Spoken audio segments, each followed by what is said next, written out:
Bonjour et bienvenue. Alors aujourd'hui, on va se pencher sur un document un peu particulier. Oui, très particulier parce qu'il est très court en fait. C'est pas un article de 10 pages, mais juste quelques lignes, un court texte qui circule, qui s'intitule « Le triomphe silencieux d'Habib Bey ». C'est presque un post de réseau social, on dirait. Exactement. Et pourtant, en si peu de mots, il y a une densité folle. On sent de la colère, de la fierté, il y a des faits bruts. Notre mission aujourd'hui, c'est un peu de déplier tout ça. Ah oui, Pas juste lire ce qui est écrit, mais vraiment comprendre la musique du texte, la dynamique entre une performance, la critique et ce fameux triomphe silencieux. et ce qui est frappant, je trouve, c'est que d'entrée de jeu, ce texte nous sort du commentaire sportif habituel. On n'est pas dans l'analyse tactique, hein. Non, pas du tout. On est dans la construction d'un récit. Presque la naissance d'un mythe, je dirais. Comment on perçoit une personnalité, comment on raconte ses succès. Et au cœur de ça, il y a une tension, une opposition très très forte entre deux idées. D'un côté, le verbe dénigrer, Qui est une attaque. une attaque frontale, oui. Et de l'autre, cette expression incroyable, s'armer de silence. En fait, tout le raisonnement du texte y tourne autour de ça. C'est ça. Et ça commence par un paradoxe qui saute aux yeux dès la première phrase. La source dit, je cite, « Bravo à Habib Bey, coach de Rennes. Depuis qu'on a annoncé son limogeage, c'est 4 matchs, 1 nul, 3 victoires consécutives. » C'est fou, quand même. Attends, on parle de succès qui arrive après l'annonce de son départ forcé. La situation est complètement à l'envers. On s'attendrait à une équipe... Démobilisé, un coach qui finit en roue libre. Voilà. Et là, c'est tout l'inverse. C'est un ressort narratif hyper puissant. Ça nous plonge d'entrée dans une histoire de résilience. Tout à fait, le succès de BC, il n'est pas juste présenté comme il a bien fait son travail. Non, c'est une réponse. C'est une réponse, oui. Une réponse cinglante à une décision qui est sous-entendue comme injuste.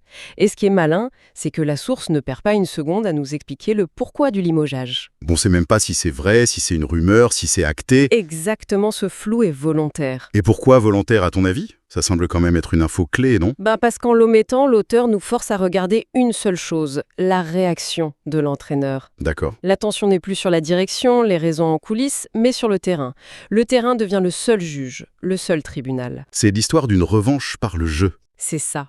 On a l'impression de voir un film.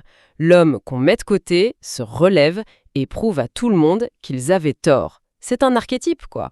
Et c'est pour ça que ça marche aussi bien. Ça me fait penser à ces situations qu'on voit parfois, et pas que dans le sport, où une personne sur le départ, libérée de la pression du futur, donne le meilleur d'elle-même. Ah oui, Comme si le fait de ne plus avoir rien à perdre décuplait ses forces. exactement. Et la psychologie de l'équipe aussi est fascinante là-dedans. Les joueurs, ils se disent quoi? On va se battre pour le coach. On va montrer à la direction qu'elle a fait une erreur. Voilà, ça peut créer une cohésion de groupe incroyable, un esprit de siège, le fameux « nous contre le reste du monde ». Et la source joue à fond sur cette corde. L'adversité rend la performance encore plus belle. Et pour que cette performance soit pas juste une belle histoire, la source la bétonne avec des faits. Elle dit pas juste « il a eu de bons résultats ». Non, elle est chirurgicale. Ah oui, c'est précis. 4 matchs, 1 nul, 3 victoires consécutives. Et puis le coup de grâce.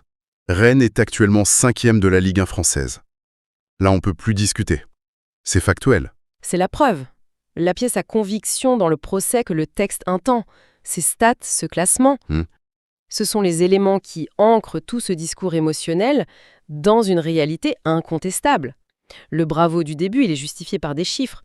Et 5e en Ligue 1, c'est solide. C'est pas anodin. Pas du tout. Le message, c'est « vous pouvez ne pas l'aimer, vous pouvez l'ignorer, mais vous ne pouvez pas nier les chiffres C'est comme si l'auteur anticipait la critique et posait ses arguments sur la table en disant « voilà les faits, maintenant on peut commencer à parler ». ». C'est exactement ça. Il construit un rempart de faits pour protéger son argument principal. D'accord. Et c'est ce qui rend l'accusation qui suit encore plus percutante.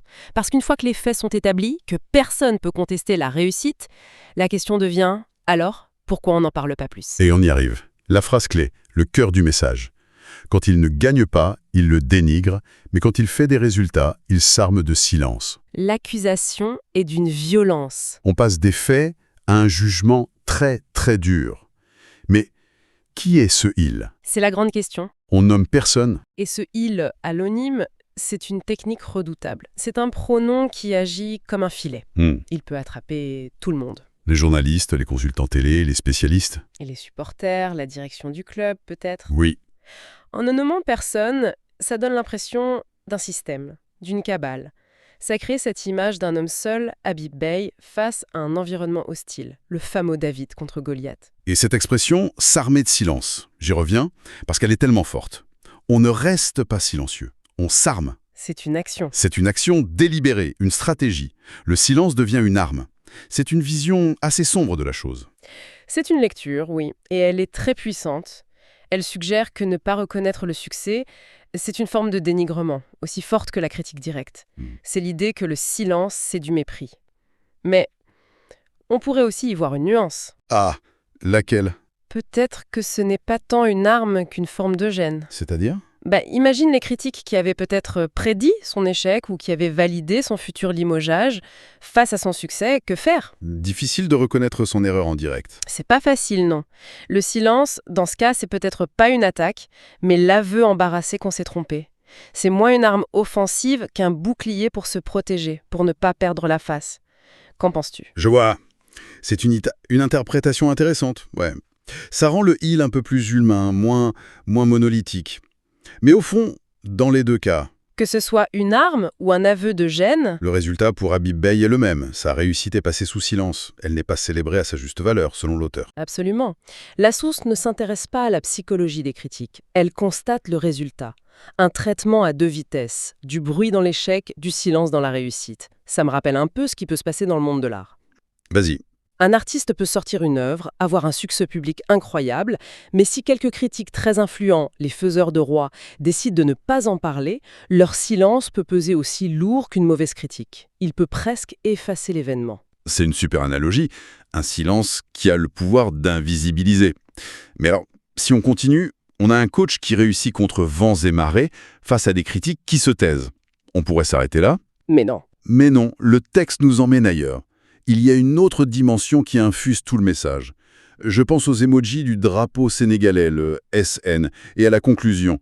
Félicitations Gaïndé, SN, mute, toujours plus haut. Ah oui. Et là, d'un coup, on quitte Rennes. On n'est plus seulement en Ligue 1. On change complètement d'échelle. C'est peut-être la partie la plus importante pour comprendre l'émotion derrière ce texte. L'utilisation du drapeau et surtout du mot Gaïndé.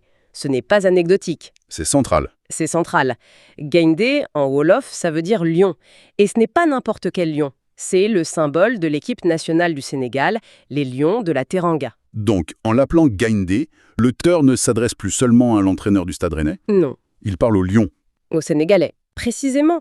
Il le connecte à une identité nationale, une fierté collective. Le succès d'Habib Bey n'est plus son succès personnel, ou même celui de son club. Ça devient plus grand.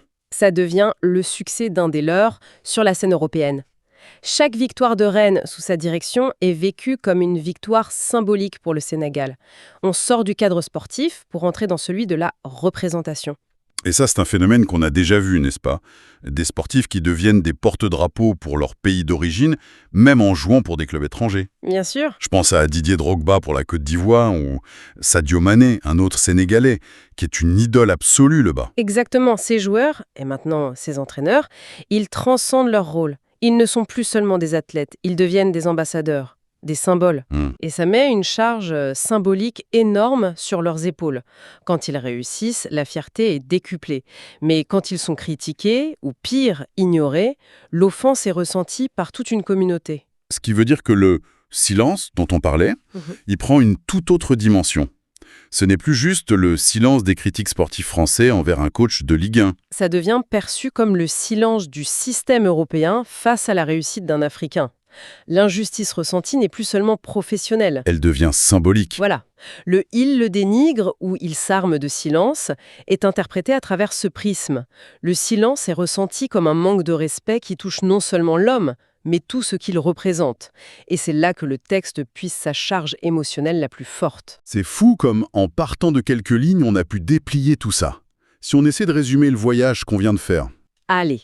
On est parti dans Paradoxe, un coach qui cartonne juste après l'annonce de son départ. On a vu que ça construisait un récit de résilience, de revanche. Un récit validé par des chiffres, des faits bruts. Ensuite, on a plongé au cœur de l'accusation du texte. Cette idée d'un traitement médiatique injuste. Oui, où ses détracteurs l'attaquent dans la défaite et, plus subtilement, l'effacent par le silence dans la victoire. On a même nuancé en se demandant si ce silence était une arme ou une gêne. Et on a terminé en montrant que l'enjeu était bien plus grand, que derrière l'entraîneur Habib Baye, il y a le Gaïndé, le symbole d'une fierté nationale. C'est ça. Et que chaque succès et chaque silence qui l'entoure est vécu à travers ce prisme identitaire. Finalement, ce petit texte, c'est le portrait d'un homme qui réussit dans l'adversité. Et dont les partisans ont le sentiment profond que sa réussite n'est pas vue, ou pas voulue. C'est un microcosme parfait. On voit comment un fait sportif, somme toute assez banal, peut devenir le théâtre de dynamiques sociales bien plus complexes. La fabrique des héros, le combat pour la reconnaissance, le poids des récits médiatiques. Oui, Le texte nous montre que dans le sport de haut niveau, la bataille, elle se joue pas que sur le terrain. Elle se joue aussi dans les mots, dans les images, et même donc dans les silences. C'est un combat permanent pour le contrôle de la narration.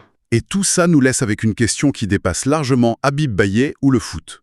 La source insiste sur le silence comme une action, pas une absence. Ça nous pousse à réfléchir. Dans n'importe quel milieu, au travail, en art, en politique, à quel moment est-ce que le silence bascule? Quand cesse-t-il d'être une simple neutralité pour devenir une vraie prise de position? C'est une excellente question. Autrement dit, quand est-ce que le fait de ne pas applaudir devient une façon de huer,